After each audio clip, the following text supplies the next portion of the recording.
દેશની આઝાદીની લડત માટે જેમણે પોતાનું લોહી વહેવડાવ્યું છે એવી આ પવિત્ર ભૂમિ પર પધારેલ મધ્યપ્રદેશના, રાજસ્થાનના અને ગુજરાતના સૌ મારા વાલા આદિવાસી ભાઈઓ અને બહેનો, પહેલી વાર એવું બન્યું છે કે વનમાં કોઈ સરકાર વન મહોત્સવ કરતી હોય.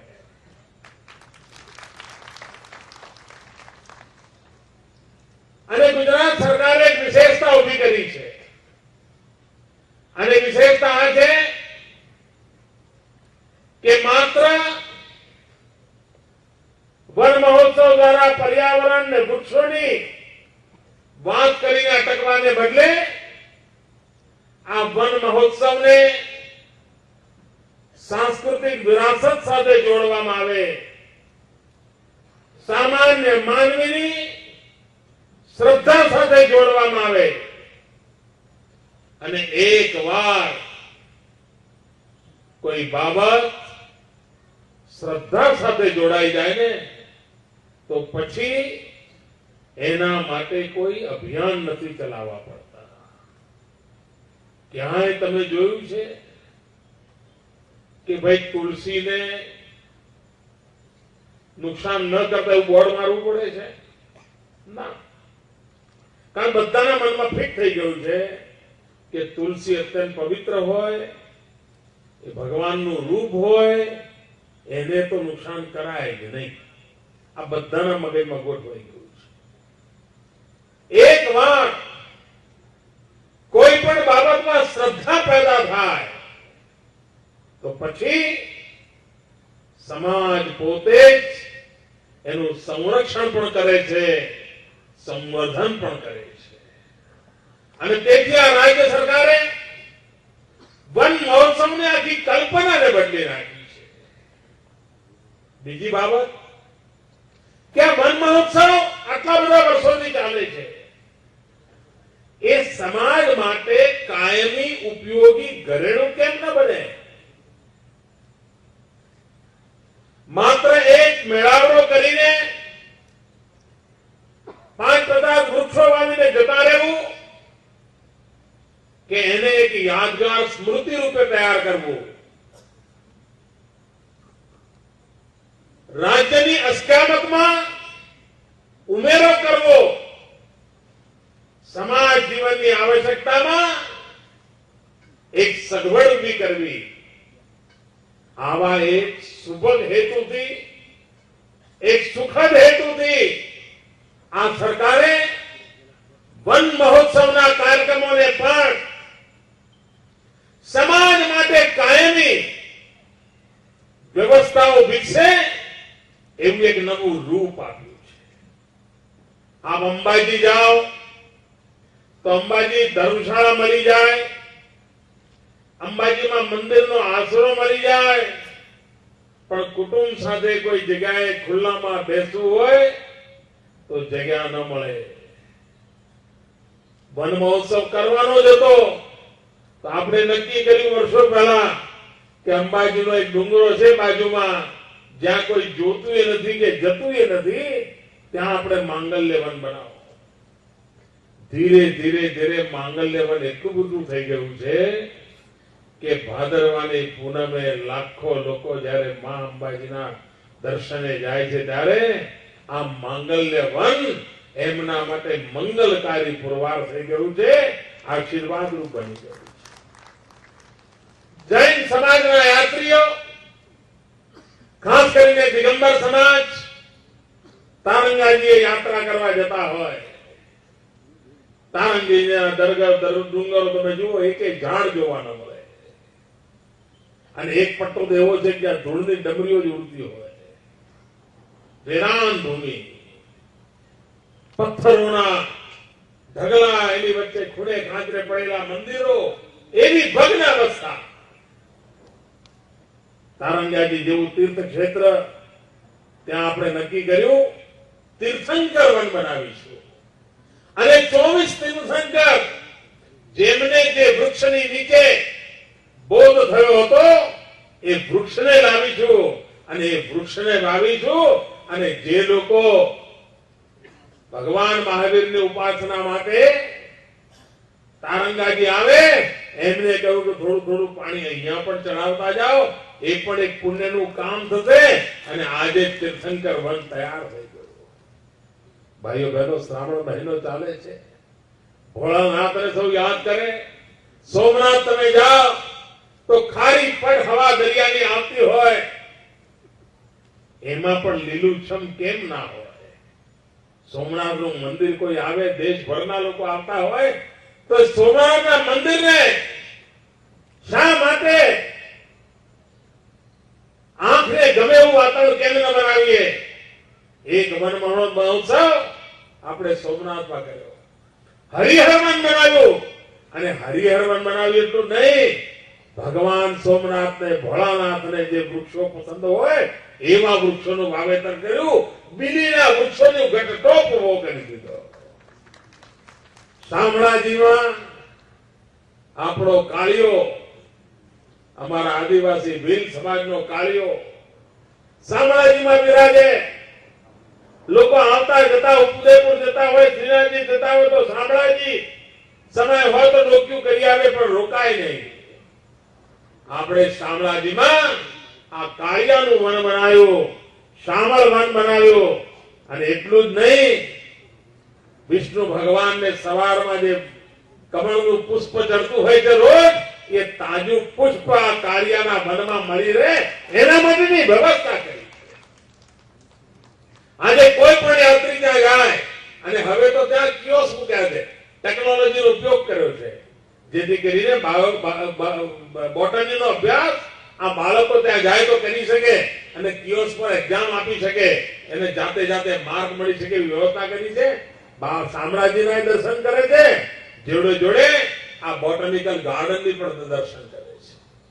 ભાઈઓ બહેનો, પાલિતાણા તીર્થક્ષેત્રની યાત્રા માટે લોકો આવે, પાલિતાણાની ઉપર જાય, રસ્તાની અંદર એક સરસ મજાની જગ્યા જોઈએ, આપણે ત્યાં પાવક વન બનાવ્યું અને પાવક વનની વિશેષતા એવી કરી કે એમાં એક આખું શરીરની રચના કરી અને કયો ઔષધીય વૃક્ષ કયા પ્રકારના રોગ માટે કામમાં આવે.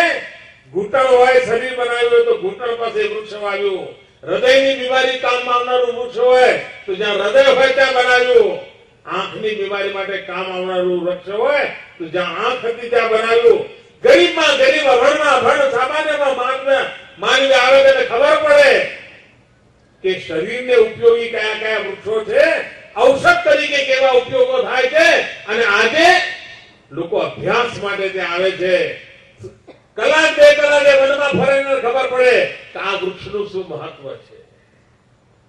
ભાઈઓ બહેનો, આવા તો અનેક નવતર પ્રયોગ કર્યા. ચોટીલા જાઓ તો ભક્તિવન જોવા મળે, પાવાગઢ આવો તમે, અહીંયા પાવાગઢની અંદર વિરાસત વન બનાવ્યું છે. વર્લ્ડ હેરિટેજની જગ્યા હોય ચાંપાનેરની, આ બાજુ માં કાળી વિરાજમાન હોય અને બંનેની સાક્ષી ઉભું હોય એવું આપણે વિરાસત વન બનાવ્યું. અને આજે જયારે વન મહોત્સવની વાત આવી ત્યારે ગોવિંદ ગુરુ, ભાઈઓ, આદિવાસીઓની છાતી ગજ ગજ ફૂલે એવું નામ, કોઈ પણ ભારત ભક્તનું માથું ઊંચું થાય એવું નામ. પણ કમનસીબે એ નામને ઇતિહાસના ચોપડેથી ભૂસી નાખવામાં આવ્યું. બહુ તો 5-50 કુટુંબો કે 2-4 મહાન એ એમને યાદ કરતા હોય એટલું સીમિત કરી દેવામાં આવ્યું. આ વિસ્તારના લોકો કદાચ ભક્તિ ભાવથી પૂર્ણિમાએ મેળો થતો હોય ને આવતા હોય 12 મહિનામાં એક વાર, એટલા પૂરતી એની ગણના રહી. ભાઈઓ બહેનો, ઐતિહાસિક ઘટના છે અને એને હવે શતાબ્દી થવા આવી છે. ત્યારે 1913માં આજથી 99 વર્ષ પહેલા, જેનું હવે શતાબ્દી વર્ષ શરૂ થયું છે, આ જ ભૂમિ પર ગોવિંદ ગુરુની પ્રેરણાથી નિશસ્ત્ર समाज सुधारक तरीके काम करનાર ભગતોનો સમૂહ, સંપ સભાના લોકો, આ સંપ સભાના લોકો સમાજ સુધારવાનું કામ કરે, અંગ્રેજ સલ્તનત સામે પોતાનો અવાજ ઉઠાવે અને ગોવિંદ ગુરુથી આ અંગ્રેજ સલ્તનત ફફડી ગઈ.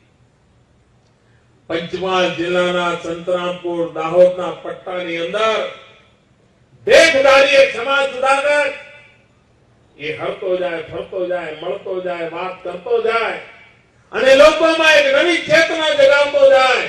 અને એનું પરિણામ શું આવ્યું? છેક લંડનમાં ખબર પડી કે આ એક એવો માણસ છે કે જેની પાછળ આ આદિવાસી ભાઈઓ પોતાનું જીવન આપી દેવા માટે તૈયાર થયા છે. આદિવાસીઓ પોતાની જિંદગી આપી દેવા તૈયાર થયા છે. અને આ જો આવડો મોટો તોપનો ગોળો જો અંગ્રેજો બાજુ ફર્યો તો એમની કટલે આમ થઈ જશે એવો ડર પછી ગોવિંદ ગુરુને સીધા કરવાનું ષડયંત્ર રચાયા, સ્પેશિયલ માણસો મુકાયા, નક્કી કરવામાં આવ્યો કે આ ગોવિંદ ગુરુને પતાવી દો. પણ ગોવિંદ ગુરુના ભક્તો એવા હતા કે આદિવાસી ભાઈઓએ ભારત માતાની આઝાદીને માટે અંગ્રેજો સામે ઝૂકવાનું પસંદ ન કર્યું. અંગ્રેજી ફોજ આવી તો ભાગવાનું પસંદ ન કર્યું. અંગ્રેજી ફોજ આવી તો ગોવિંદ ગુરુને એકલા મૂકીને દોડવાની કોશિશ ન કરી, અંગ્રેજોની સામે ગયા. મારા ભીલ આદિવાસીઓ અંગ્રેજોની સામે ગયા. એમના તોપના નાળતા હતા, એમની બંદૂકના નાળતા હતા, ગોળીબારનો વણઝાર ચાલતી હતી અને એક પછી એક મારા આદિવાસી ભાઈઓ શહીદ થતા જતા હતા. પણ ગોવિંદ ગુરુને ઊની આંચ ના આવે એના માટે પોતે બલિદાન દેતા હતા. લાશોના ઢગ ખડકાઈ ગયા. આ વિચાર કરો, જલિયાવાલા બાગ એના કરતા ડબલ લોકો અહીંયા શહીદ થયા છે. જલિયાવાલા બાગનું નામ તો ઇતિહાસમાં પડ્યું છે, પરંતુ માનગઢનો કોઈ ઉલ્લેખ ન કરે એવી રીતે ઇતિહાસને ભૂલાવી દેવામાં આવ્યો છે. મારા આદિવાસી ભાઈઓને ભૂલાવી દેવામાં આવ્યા છે. દેશની આઝાદી માટે મરનાર બિરસા મુંડા હોય કે ગોવિંદ ગુરુની પ્રેરણાથી શહીદ થનાર 1500 કરતા મારા ભીલ યુવકો હોય, આ બધાએ લોકોએ આ ભારત માતાને આઝાદ કરવા માટે જીવન આપ્યા હતા, બલિદાન આપ્યું હતું. પણ ઇતિહાસમાં એને ભૂલાવી દેવામાં આવ્યા. અને આજે એ વાતને મારી ઠોકીને દુનિયા સામે મારે લઈ જવી છે. એની શતાબ્દી જ્યારે ઉજવી, આખું વર્ષ આદિવાસી સમાજના લોકો અહીંયા આવશે, યાત્રા નીકળ્યા કરશે, અવિરત યાત્રા ચાલ્યા કરશે. અને 2013માં જયારે શતાબ્દી વર્ષ પૂરું થતું હશે ત્યારે આપણને ગર્વ થશે કે એક મહાત્મા ગાંધીની શતાબ્દી સૌ કોઈ ઉજવે, પંડિત નહેરુની શતાબ્દી સૌ કોઈ ઉજવે, મહાપુરુષની શતાબ્દીઓ સૌ કોઈ ઉજવે. પણ કોક તો જોઈએ કે જે ગોવિંદ ગુરુને આ મહાન વિરાસતને, આ શહાદતને, જેમાં મારા અજાણ કોઈના નામ કોઈને ખબર નથી એવા 1500 કરતા વધારે લોકોએ જો શહીદ થયા હોય તો એ શહાદતની શતાબ્દી પણ કોકે ઉજવવી જોઈએ. તો ગુજરાતમાં કોક તો છે કે જેને યાદ આવી છે અને એને મેં ઉજવ્યું છે. કેટલાક લોકોને એમ લાગે છે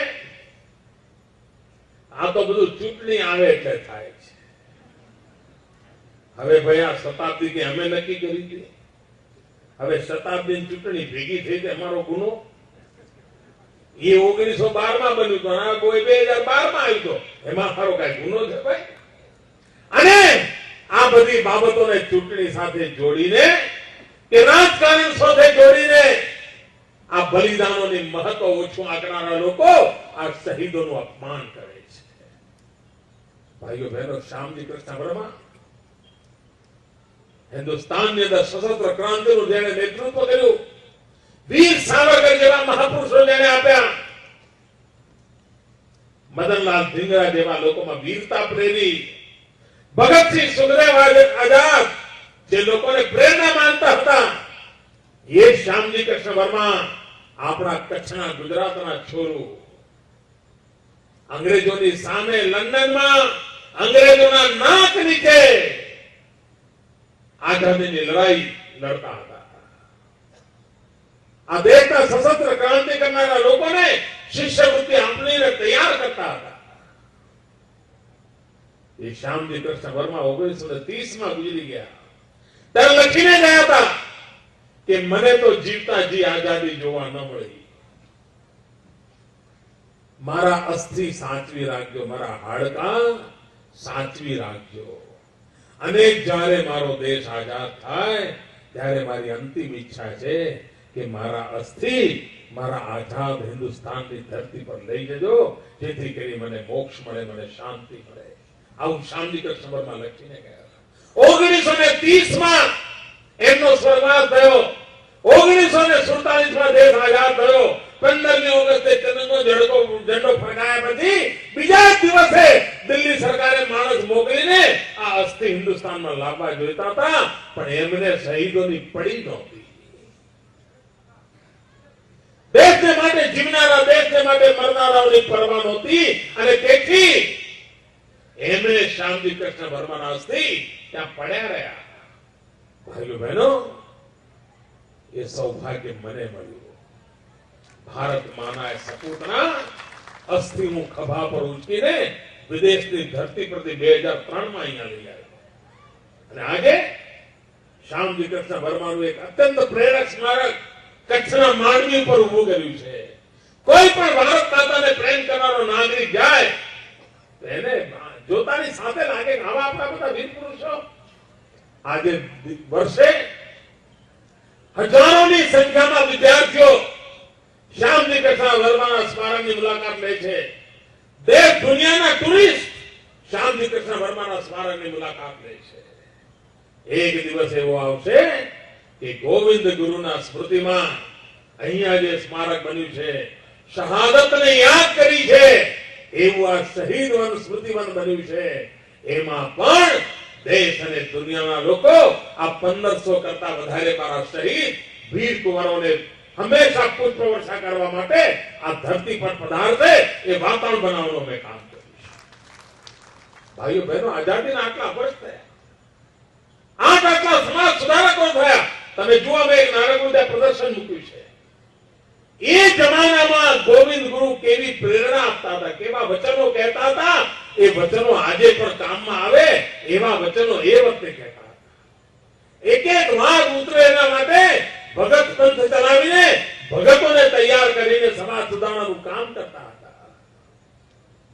અને જીવનના કેટલા બધા વર્ષો જેલમાં કાઢ્યા. અમદાવાદની સાબરમતી જેલમાં પણ રહ્યા. અંગ્રેજ સરકારને ભય લાગ્યો તો છેક હૈદરાબાદની જેલમાં મોકલી આપ્યા. હૈદરાબાદની જેલમાં જિંદગી ગુજારવા માટે મજબૂર કરવામાં આવ્યા હતા.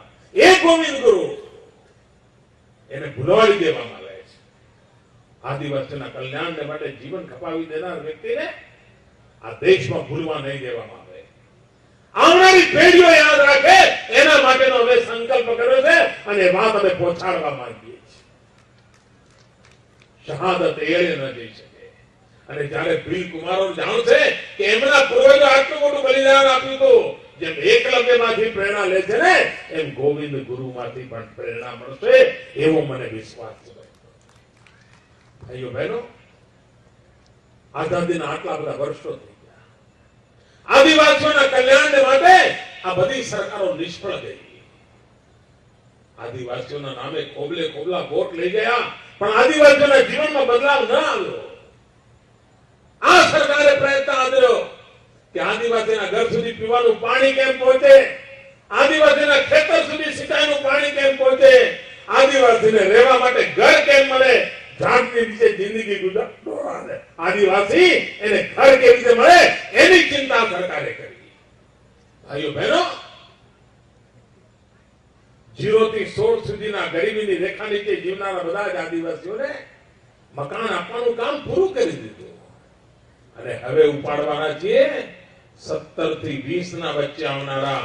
અને એના કારણે લગભગ 2 લાખ કરતા વધારે આદિવાસીઓને ઘર આપવાનું કામ અમે આગામી ડિસેમ્બર સુધીમાં પૂરું કરવા માંગીએ છીએ. આપ વિચાર કરો, 50 વર્ષમાં કામ કોઈ નથી કરી શક્યું. એ કામ અમે કરવા માટેની મથામણ આદરી છે. અને કામનો લાભ લોકોને મળે એના માટેનું કામ કર્યું છે. 15,000 કરોડ રૂપિયાનું પેકેજ વનબંધુ કલ્યાણ યોજના નક્કી કર્યા હતા 15,000 કરોડ અને પહોંચાડ્યા 18,000 કરોડ અને હવે તો મામલો પહોંચાડ્યો છે 40,000 કરોડ રૂપિયા. 40,000 કરોડ રૂપિયા મારા આદિવાસી પટ્ટા.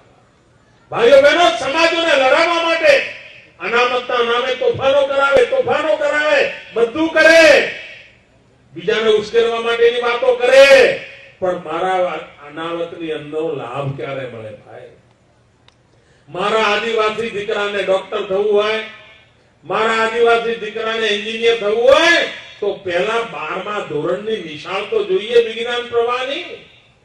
તમને જાણીને દુઃખ થશે ભાઈઓ બહેનો, ઉમરગામથી અંબાજી સુધી આખા આદિવાસી પટ્ટામાં એક પણ 12મા ધોરણની વિજ્ઞાન પ્રવાહની નિશાળ નહોતી. હું 2001 માં આવ્યો ત્યારે આ રાજ્યમાં 45 તાલુકા એવા હતા કે જેમાં 12મા ધોરણની વિજ્ઞાન પ્રવાહની શાળા નહોતી. જો 12મા ધોરણની વિજ્ઞાનના પ્રવાહની શાળા જ ન હોય તો એ ડોક્ટર ને એન્જિનિયર ક્યાંથી થવાનો છે? અનામતનો લાભ ક્યાંથી લેવાનો છે? અને અનામતના નામે ઝઘડા કરીને તમારું રાજકારણ ચલાવ્યા કરો, પણ આદિવાસીનું ભલું ન કર્યું. ભાઈઓ બહેનો, અમે એ 45 આદિવાસી તાલુકાઓમાં વિજ્ઞાન પ્રવાહની 12મા ધોરણની શાળાઓ ચાલુ કરી દીધી અને એનું પરિણામ આવ્યું કે આજે મેડિકલની, એન્જિનિયરિંગની આદિવાસીઓની બધી સીટો ભરાવા માંડી. આદિવાસી છોકરો એન્જિનિયર બને, આદિવાસી છોકરો ડોક્ટર બને, એની દિશામાં અમે કામ કર્યું. નર્સિંગની કોલેજો ચાલુ કરી, આદિવાસી વિસ્તારમાં આઈટીઆઈ ચાલુ કરી, આદિવાસીનો દીકરો આજે ભણતો થાય, આગળ વધે એની ચિંતા કરી. એક જમાનો હતો મારા પંચમહાલ, દાહોદના આદિવાસીઓ 44 ડિગ્રી ટેમ્પરેચર હોય ત્યારે રોડનું કામ કરવા માટે, ડામરનું કામ કરવા માટે શહેરોની અંદર તપતા પડ્યા હોય, ધોમ ધકતા તાપ નીચે ડામરના રોડ બનાવવાનું કામ કરતા એવા દિવસો હતા. આજે મારે ગર્વ સાથે કહેવું છે કે દાહોદ અને પંચમહાલ જિલ્લાનો કોઈ એવો તાલુકો નથી કે જ્યાં આગળ મારા આદિવાસીઓ આજે રોડના કોન્ટ્રાક્ટર ના બન્યા હોય. જેસીબી લાવતા થઈ ગયા છે. હમણાં હું એક સદભાવના મિશનના કાર્યક્રમમાં મને મારા ગરીબ સમાજના લોકો મળવા આવ્યા. બક્ષીપંજના ગધાડા હાંકવા વાળા લોકો અને ગધાડામાં માટી ઉચકેલ લઈ જનારા લોકો મને મળવા આવ્યા અને મારા માટે એક રમકડું લઈ આવ્યા. સદભાવના મિશનમાં પ્લાસ્ટિકનું રમકડું મને ભેટ આપ્યું. મને હસી પડ્યો. મેં કહ્યું, તમે મને આ પ્લાસ્ટિકનું જેસીબી શું કરવા આપ્યું? મારા તો પરિવારમાં કોઈ નથી રમાડેલું ભાઈ. મને હસવું આવ્યું. તો મને કે સાહેબ, અમે આ જેસીબી નું રમકડું એટલા માટે લાવ્યા છીએ કે ગઈકાલ સુધી અમે ગધાડા હાંકતા હતા, આ તમારી સરકારમાં પ્રગતિ થઈ, અમારા ઘરમાં જેસીબી આવ્યું છે, એનો નમૂનો તમને બતાવવા આવ્યા છે, એનો આભાર માનવા આવ્યા છે. આજે મારો પંચમહાલનો, દાહોદના આદિવાસી અને બધા તાલુકાના જજો મિત્રો, આજે મારો આદિવાસી રોડનો કોન્ટ્રાક્ટર બન્યો છે, ગઈકાલ સુધી મજૂરી કરતો. અમારો ડાંગ જિલ્લો, આદિવાસી ભાઈઓ, એમના કલ્યાણ માટેની કોઈ યોજનાઓ જ ન બની. અમે ડાંગ જિલ્લામાં દૂધ ઉત્પાદનના કામ ઉપર ઉપડ્યા, ગાયો ભેંસો આપવાની દિશામાં વળી ગયા. આજે મારો ડાંગ જિલ્લાનો આદિવાસી પગભર થઈ ગયો. અમે દાહોદ જિલ્લામાં અભિયાન ઉપાડ્યું છે, દૂધ ઉત્પાદન કરી શકવાની ક્ષમતા વધે, દૂધાળા પશુ મળી રહે, એના માટેનું કામ ઉપાડ્યું છે. અમે એક બાજુ આદિવાસી ભાઈઓને ગાય, ભેંસ, દૂધ ઉત્પાદન કરતા થાય એના માટે આપીએ છીએ, ત્યારે દિલ્હી સરકાર શું માંડી ખબર છે? દિલ્હી સરકારે કતલખાનાઓને સબસિડી આપવાનું કામ ચાલુ કર્યું છે. 50 કરોડ રૂપિયા કતલખાનાઓને સબસિડી આપે અને ગાયનું માંસ વિદેશ મોકલો તો તમને સબસિડી આપે અને લાખો ટન ગાયનું માંસ વિદેશ મોકલવાનું પાપ આ દિલ્હીની સરકાર કરે છે. આ દેશ એવો હતો, 1857 ની ક્રાંતિ થઈ હતી, એ ગાયની ચરબી ઉપર ક્રાંતિ થઈ હતી. બુલેટ ઉપર ગાયની ચરબી છે, એટલા વાત માત્રથી હિન્દુસ્તાન જાગી ગયું હતું. એ હિન્દુસ્તાનમાં આજે દિલ્હીની સરકાર ગાયનું માંસ વિદેશમાં મોકલવા માટે પ્રોત્સાહક ઇનામો આપે છે.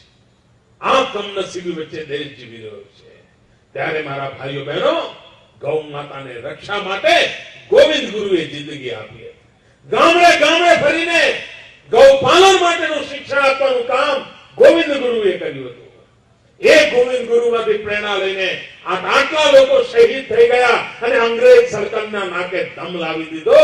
એ માનગઢને ભૂલી ન શકાય. આ માનગઢે ગુજરાતનું માન વધાર્યું છે. આ ગુજરાતનું માન મર્તબો વધારવાનું કામ આ માનગઢના મારા શહીદોએ કર્યું છે. એ શહાદતને યાદ કરીને આ શહીદ સ્મૃતિ વન ત્યાં આપણે આવીએ. ભાઈઓ બહેનો, પર્યાવરણ સામે લડવું હશે તો વૃક્ષો બચાવવા પડશે, વૃક્ષો વાવવા પડશે. વરસાદ ખેંચાય તો કેવો જીવ તાળવે બેસી જાય છે. સમાજનો કોઈ એવો વર્ગ નહીં હોય કે વરસાદ ખેંચાવાના કારણે દુઃખી ન હોય. રાજા હોય કે રંગ હોય, વરસાદ ખેંચાય સૌ કોઈ દુઃખી હોય. હરેકના મનમાં પીડા હોય કે ભાઈ વરસાદ આવે તો સારું. કેટલાક નકામા લોકો પણ છે. એ લોકો યજ્ઞો કરે છે. યજ્ઞ કરીને ભગવાનને પ્રાર્થના કરે વરસાદ ના આવે તો સારું, તો અમને ચૂંટણીમાં સહેલું પડે, બોલો આવી જાઓ. અરે ભાઈ, ચૂંટણીઓ જીતવા માટે આ પ્રજાને દુઃખમાં નાખવાની ના હોય, આ પ્રજાને પીડા થાય એવું કરવાનું ના હોય. અરે ચૂંટણીઓ તો આવશે ને જશે, પરંતુ મારો આ સમાજ અજરા અમર છે. જો એને પાણી ઈશ્વરની કૃપાથી નહીં મળે તો કેટલી બધી વિપદા આવશે. આપણે બધા પ્રાર્થના કરીએ, ગોવિંદ ગુરુના ધામમાં પ્રાર્થના કરીએ કે ઈશ્વર વરસાદનો પ્રસાદ આપે અને આપણું ગુજરાત લીલુંછમ બનવાની દિશામાં આગળ વધે, એનો અવસર આપણે લઈએ. વરસાદ એ તો ઈશ્વરને આપેલી મોટામાં મોટી કૃપા છે. એના વગર જીવન શક્ય ન બને. એ પાણીને માટેની પૂજા એ સમાજ માટેની ના ભવિષ્યની ગેરંટી બનવા માટેનું સાધન બનતી હોય છે. ભાઈઓ બહેનો, વિકાસનો માર્ગ અમે લીધો છે. વિકાસના માર્ગ પર અમારે જવું છે. અમારા આદિવાસીઓની જિંદગી બદલવી છે. હમણાં ભારત સરકારે એક આંકડો બહાર પાડ્યો. ભારત સરકારે કહ્યું આખા દેશમાં જે બેરોજગારી છે એમાં ઓછામાં ઓછી બેરોજગારી ક્યાં હોય તો એ રાજ્યનું નામ છે ગુજરાત. જો આપણે વિકાસ ન કર્યો હોત ને તો આ રાજ્યના નવજવાનોને રોજગારી ન મળી હોત, અને જુવાનીઓને રોજગારી નહીં મળે તો એમના કુટુંબની સ્થિતિ નહીં બદલાય. અને તેથી અમારી મથામણ છે જવાનીઓને રોજગારી મળે. વનબંધુ કલ્યાણ યોજના દ્વારા, સ્કિલ ડેવલપમેન્ટ કાર્યક્રમ દ્વારા, કૌશલ્યવર્ધન કાર્યક્રમો દ્વારા પ્રત્યેક નવજવાનને કામ શીખવાનું છે, જેથી કરીને પથ્થર પર પાટું મારીને પણ પાણી કાઢી શકે એવી એનામાં તાકાત આવે. એ તાકાત ઉભી કરવાનું કામ ઉપાડ્યું છે. ભાઈઓ બહેનો, માનગઢ આવું વેરા પ્રદેશ, અહીં પહોંચવું પણ કઠિન. અને એક પર્વતની નાનકડી ટોચ પર જે રીતે હું માનવ મહેરામણ જોયો, હેલિકોપ્ટરથી હું જોતો હતો, એટલા બધા માણસો ઉભા છે, અંદર તો કશું નથી. આટલો મોટો માનવ મહેરામણ ગોવિંદ ગુરુની યાદ તાજી કરવામાં અમારું જે સપનું હતું એનું બીજ વવાઈ ગયું. દોસ્તો, હવે ગોવિંદ ગુરુને ગમે તેવા ખેરગાવ આવે ને ભૂલવાડી નહીં શકે. ઇતિહાસના પાને શહાદતની વાતોને ભૂસવાની કોશિશ કરનારા લોકો હવે નિષ્ફળ જશે એવું આ દ્રશ્ય મને દેખાય છે. ઇતિહાસના પાના પરથી શહાદતને કોઈ ભૂસી નહીં શકે. સશસ્ત્ર ક્રાંતિના વીરોને ભૂસી ન શકે. ભારતના વીરત્વને ન ભૂલી શકે. આદિવાસીઓના બલિદાનને ન ભૂલી શકે. આદિવાસીઓની યશોગાથાને નહીં ભૂલી શકે. એ મોટું કામ આજે ગોવિંદ ગુરુની ધરતી પર હવે કર્યું છે. મારા આદિવાસી ભાઈઓ બહેનો, આવો માત્ર જંગલો બચાવીએ એટલું નહીં, વૃક્ષો પણ વધારીએ. અહીંયા તમે જોયું હશે કે એક એક ગામને કોઈને 15 લાખ, કોઈને 20 લાખ રૂપિયા મળતા હતા. આ સરકારની યોજનાનો લાભ લો. એટલા બધા વૃક્ષો વાવો, વૃક્ષો દીઠ રૂપિયા કમાઓ. આ સરકાર તમને પૈસા આપે છે, લાખો રૂપિયા આપે છે. એક એક ગામને 15-15, 20-20 લાખ રૂપિયા મળતા. તમે જોયું મારી સામે. આટલા બધા રૂપિયાની વરસાદ થતી હોય તો વૃક્ષો વાવવાની બાબતમાં આપણે પાછી પાણી ના કરીએ. હું વન વિભાગના મિત્રોને પણ માનગઢ જેવી આ જગ્યા પર ગોવિંદ ગુરુની આ યાદમાં, અને આ નોકરીથી પણ ઉપરની ચીજ છે મિત્રો. નોકરીમાં તો બધું ચાલ્યા કરે, નોકરી કરી હોય, પણ તમે આજે ઐતિહાસિક કામ કર્યું છે, આ નોકરી નથી કરતો. અને ઐતિહાસિક કામમાં સાક્ષી બનીએ ને એનો જીવનનો આનંદનો આનંદ હોય છે.